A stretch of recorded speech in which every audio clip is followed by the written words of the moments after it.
Uko na watoto, unadate bwana ya mtu, anakupeleka kwa klabu, anatumia 10,000, alafu ukirudi home anakupea 1,000. Simuachane na usharati duni. Mtu anaenda anatumia more than 10,000 alafu anakupea 1,000. Alafu umeacha watoto kwa nyumba.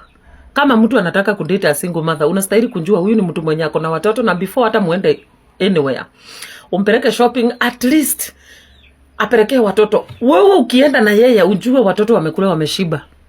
Lakini sasa kama tiaro chafu, instead ya kwenda na wanaume kama hao wanakutumia kama tissue, beta hata uuze mayai, my friend, instead ya usharati nduni. Beta uonekane na bucket ya mayai kuliko kuonekana uchi na ubenefit.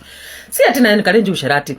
But saa zingine unastukia mwanamke uyu single mother, uko na watoto, unaenda unabaiwa kangiri mbisi na nyama nusu. Alafu jioni unapata hii nyang'awi na kupea njama dhao.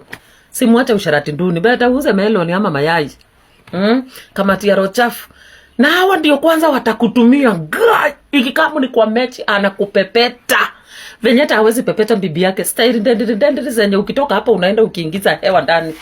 Fanyeni hiyo research. Watu wamekuwa wakitumika vibaya. Kama uko na mtoto, as long as you are a single mother, know your worth. Mambo ya nyege wachana nayo. Concentrate about improving your kid's life. Lakini usharati nduni. Kwanza mwingine aliniambia ati anaenda na kimutu kinatumia 40,000 alafu akampea 2,000 akienda home. Na mechi umepepetwa 40 minutes.